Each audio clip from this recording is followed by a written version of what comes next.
جو ہے وہ ملنا ہے نہیں ملنا، یہ عام آدمی جو ہے اس حوالے سے دیکھ رہا ہے۔ اب ایک اور بڑی ڈیولپمنٹ ہے اور اس کا تعلق جو ہے وہ آپ کو علم ہے کہ اس وقت جو ہے وہ آصف علی زرداری وہ ملنے جا رہے ہیں چودھری برادران سے۔ ایک تو 27 فروری کو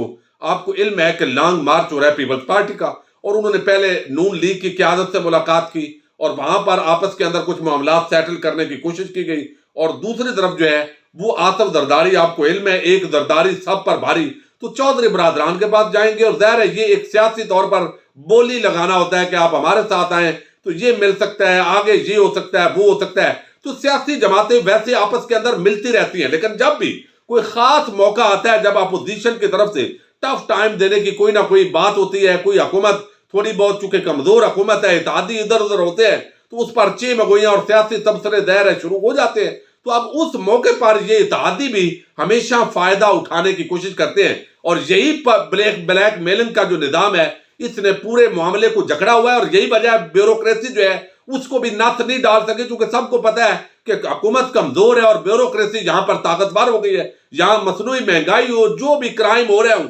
چوریاں ڈکیٹیاں سب کچھ ہو رہا ہے، لیکن کوئی D P O D C او سب اپنے اپنے معاملات میں لگے ہوئے ہیں، اور یہاں جو ہے وہ معاملات چل رہے ہیں۔ اور بدنامی کس کی ہے؟ پنجاب حکومت کی، وفاقی حکومت کی، اور بات کسی کو ہٹائیں گے تو اسی وقت عدالت ان کو بحال کر دے گی قانون اور آئین کے مطابق۔ تو اب یہاں پر جو ہے وہ آپ دیکھیے کہ آصف علی زرداری کو چودھری برادران ابھی عشائیہ دے رہے ہیں، اور اس کے اندر معاملات جو ہے وہ سیٹل کرنے کی کوشش کی جائے گی۔ ادھر ایم کیو ایم متحرک ہے، باپ پارٹی متحرک ہے، سارے ہو کر یہ بیسیکلی ایک پورا جو ہے وہ بلیک میلنگ کا ایک کوشش دوبارہ وہ شروع ہو گئی ہے۔ امید کرتے ہیں کہ یہ روٹین کی ملاقات ہوگی، گپ شپ ہوگی، اور اس کے بعد ٹھٹا مذاق ہوگا، معاملات چلتے رہیں گے جب تک جو اصل ان کے باپ ہیں وہ اگر فیصلہ نہیں کرتے تو اس وقت تک یہ ایسے بات چیت جو ہے معاملات چلتے رہیں گے، لیکن کپتان پر بہرحال پریشر بڑھانے کے یہ کوششیں جو ہیں ان کا ضرور آغاز ہو گیا ہے۔ اب ایک اور بڑی ڈیولپمنٹ ہے اور اس کا تعلق ہے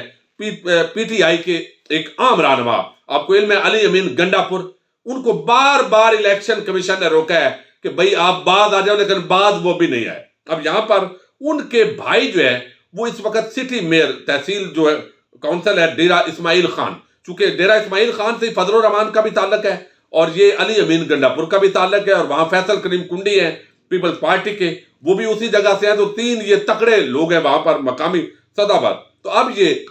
آپس کے اندر بار بار جو ہے ان کو کہا گیا کہ آپ ضابطۂ اخلاق کی خلاف ورزی نہ کریں، لیکن یہ بھی بات نہیں آئے جلسے کرنے سے۔ پھر انہوں نے لکھ کر بھی دیا، لیکن اس کے ساتھ ہی چونکہ درخواستیں ہو گئی تھی، تو اب علی امین گنڈا پور کے جو بھائی ہیں عمر امین گنڈا پور، ان کو نائل کر دیا الیکشن کمیشن آف پاکستان نے۔ 13 فروری کو الیکشن ہے، تو آج 7 فروری ہے، یعنی 6 دن پہلے الیکشن سے آؤٹ کر دیا ہے۔ اور فضل الرحمان کی جو پارٹی ہے، اگرچہ پیپلز پارٹی کا بھی امیدوار ہے، لیکن فضل الرحمان کی جو پارٹی ہے وہ ذرا زیادہ وہاں پر سٹرانگ ہے، کچھ اور امیدوار بھی ہیں، اور وہ ایک تو الیکشن کمیشن جو ہے وہ دھجیاں بکھیری جا رہی ہیں، لاکھوں نہیں کروڑوں روپیہ جو ہے وہاں پر لگا دیا ہے، فلیکس جھنڈے، کوئی خلاف ورزی ہو رہی ہے ہر طرف، لیکن کوئی اس کو روکنے والا نہیں ہے۔ دوسری طرف ہم نے الیکشن کمیشن کا جو رویہ ہے وہ دیکھا ہے کہ آج آپ نے یہاں تو کارروائی کی چونکہ قانون آپ کو اجازت دیتا ہے، اور جب علی امین گنڈا پور صاحب بعد نہیں آتے تو آپ نے ان کو روک لیا اور اپنی طاقت دکھا لی، اور جتنی آپ نے ابھی تک طاقت دکھائی ہے وہ پی ٹی آئی کے لوگوں کے خلاف دکھائی ہے۔ یہ اصل میں حیرت انگیز بات ہے۔ اس سے پہلے شاہ محمد جو ہے ان کو آپ نے نائل قرار دے دیا کہ انہوں نے بیلٹ باکس چوری کی اور یہ اس طریقے سے جو ہے وہ ایک جبر کیا، اور ان کے بیٹے کو نائل کیا چونکہ اس نے باپ کی ساتھ دیا، کمپین کی، اور اب جو ہے یہ عمر امین گنڈا پور، علی امین گنڈا پور کے بھائی کو آپ نے نائل کر دیا ہے، اور ڈی آئی خان کے تحصیل کے میئر کے یہ امیدوار تھے، اور علی امین گنڈا پور کو 50,000 روپے جرمانہ کرتے ہوئے کہا گیا کہ آپ عوامی اجتماعات سے خطاب نہیں کر سکتے، لیکن آپ ویسے ڈیرہ اسماعیل خان میں رہ سکتے ہیں، ضلع بدری کا معاملہ واپس لے لیا ہے، گھریلو تقریبات میں آپ شریک ہو سکتے ہیں چونکہ ان کی غالباً ہمشیرہ کی شادی بھی تھی۔ اب یہ پورا جو معاملہ ہے وہ انہوں نے وضاحت کیا۔ اس سے پہلے الیکشن کشمیر کے اندر بھی ان کو کہا گیا۔ اب یہ میں نہیں کہتا کہ یہ جائز ہے ناجائز ہے، لیکن ایک بات یہ ضرور طے ہے کہ اس سے قبل جو ہے وہ ہم نے دیکھا ہے ڈسکا کے اندر نون لیگ کے ایم پی ایز آ کر کمپین کرتے رہے، لیکن آپ نے کوئی نوٹس نہیں لیا۔ سینٹ کے اندر پیپلز پارٹی اور سب مل کر ووٹوں کی خرید و فروخت کرتے رہے، آپ کو کوئی مسئلہ نہیں بنا۔ جہاں پر خلاف ورزی جو ہے وہ پی ٹی آئی کے کسی بندے نے کی ہے تو آپ ایکشن بھی لیا ہے، آپ نے بیانات بھی دیے ہیں، اور یہ آپ کا آئینی اور قانونی یقیناً حق ہے، اس کے اندر آپ نے اختیارات کو استعمال کیا ہوگا۔ لیکن باطنی نظر میں آپ کا یہ دوہرا معیار نظر آ رہا ہے۔ اپوزیشن کی پارٹیز اور خاص طور پر نون لیگ کے ساتھ اور فضل الرحمان کے ساتھ جو آپ کا رومانس نظر آ رہا ہے، اور یہاں پی ٹی آئی جو ہے اس کے خلاف آپ کا ایک اوورآل جو ہے ایک رویہ بالکل الیکشن کمیشن کا واضح ہے، اور چیف الیکشن کمشنر ظاہر ہے اس پورے الیکشن کمیشن کو ہیڈ کرتے ہیں، نگرانی کرتے ہیں، اور آگے صوبائی الیکشن کمیشن کا ایک پورا سسٹم ہوتا ہے اور اس کے مطابق مانیٹر کیا جا رہا ہوتا ہے۔ اب یہ ایک بڑی ڈیولپمنٹ ہے کہ یہ انصاف جو ہے پی ٹی آئی کے امیدوار پر تو چڑھ دوڑا ہے، یقیناً جو ہے وہ قانون اور آئین کے مطابق انصاف ہونا چاہیے، لیکن ہر طرف انصاف ہوتا ہوا نظر نہیں آ رہا۔ بہرحال اللہ اس ملک پر رحم کرے، ہم اپنی آواز اٹھاتے رہیں گے اور حقائق قوم تک پہنچاتے رہیں گے۔ اپنے میزبان ساجد گندل کو نیکسٹ ویڈیو تک کے لیے اجازت دیجیے۔ اللہ حافظ۔